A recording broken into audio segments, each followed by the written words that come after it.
Good morning, WCR. I'm gonna grab this because I like to be mobile.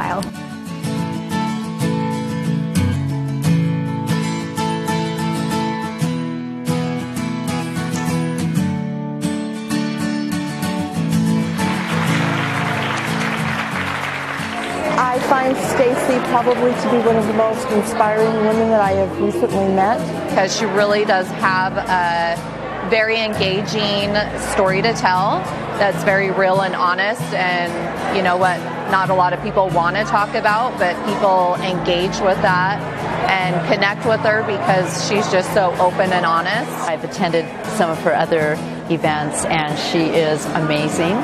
She is real. She is uplifting. She's a beautiful soul. She is strong.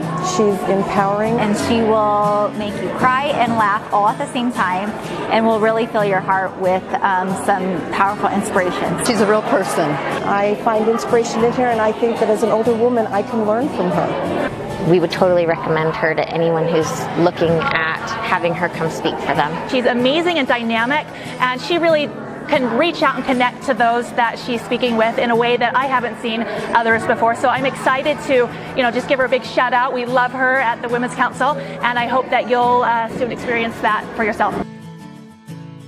This is the power of story. How well do you know the people around you? Do you know that in this room of people, we all have these amazing, wonderful stories? And I know, because I know some of you personally, and I know some of the things that you have survived and gone through and overcome. Do you guys know that about each other? I promise you, find out something about your neighbor, and you will be amazed within this room how many wonderful, awesome people there are. So I started speaking in March this year. I was actually speaking to the Brigham Tree Mountain Board of Realtors, but I chose to talk about my story, which I call Failure to Finisher. So part of that story was that I shared when I got pregnant in high school and I gave a son up for adoption. Now, I had practiced this presentation, and one of my friends said, I don't think you should share that story with this particular audience because it will probably hurt your business. And I thought, I have to be true to the story. It's a big part of the story, and so I'm telling the story about how I gave a child up for adoption. And not only was it received well, but it opened up this connection in a way that never ever would have happened in a professional setting. I had realtors that came to me and said, we got pregnant when we were 15 and we just celebrated our 60th wedding anniversary. I never would have known that just by going and doing office visits.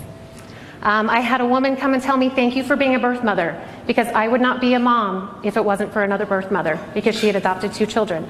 That never ever would have come up. And by sharing that story, it connected us. The birth father of my son was my high school sweetheart, and his name was Stacy. That was fun. So a few years after we had our son, we actually got married. We got married in 1997, and we were divorced by 1998.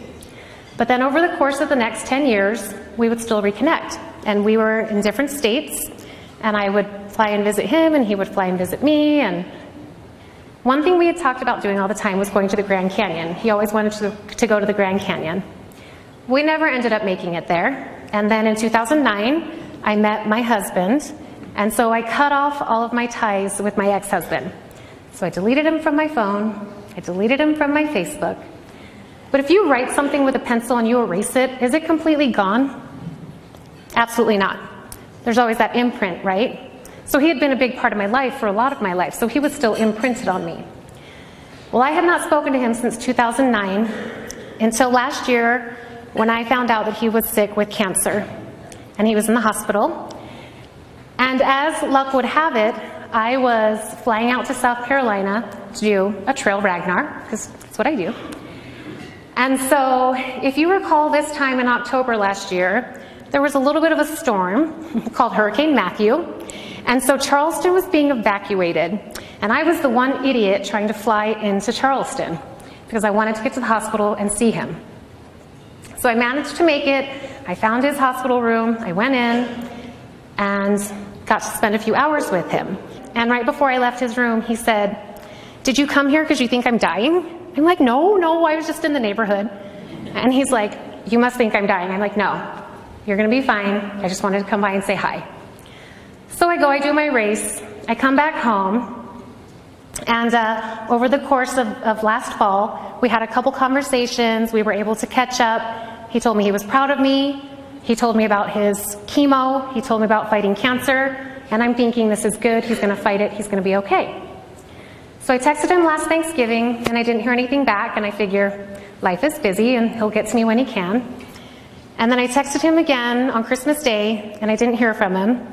So then I reached out to our mutual friend, and I said, can you please check on him? So she found out that he had had a massive stroke. He wasn't able to talk or communicate in any way, and his family was actually putting him on hospice care. So this was at the beginning of the year. On January 7th, I went to a salon. I was getting ready to chop off 10 inches of my hair to donate to children with hair loss. So I was donating my hair to kids with cancer. And as I sat in that chair at the salon, my friend Emily sent me a text and she said, he's gone. I looked at my phone later that day. I had Charleston and Ogden, I had the weather on my app, and Charleston and Ogden were both 28 degrees. I grew up in Charleston, and I can tell you it's never been 28 degrees in Charleston, but on the day he passed, it was the same temperature where I was and where he was. This October, I did a race called the Grand Circle Trail Fest, and it consisted of 3 runs. After we finished our run at the Grand Canyon, we went back to our camp at Kanab, we packed up our truck, and we jumped in my friend Kyle's truck, and we were heading back to Ogden. I got on my Facebook, and you know Facebook does your little memories, and my memory from exactly 1 year ago, on that exact day, was when I was at the hospital with him, and I saw him for the last time. Exactly 1 year later, and I was at the Grand Canyon, where he had always wanted to take me. Do you believe that you are exactly where you're supposed to be when you're supposed to be there? Trust the universe. I had no idea when he passed that it would change the entire trajectory of my life. But it has caused me to look, and what am I doing? Am I fulfilling my purpose? Because our time here is so very, very short. His death is in part the reason I'm up here today, because I've discovered this is what I love doing. This is what I want to start doing. And I'm trusting the universe.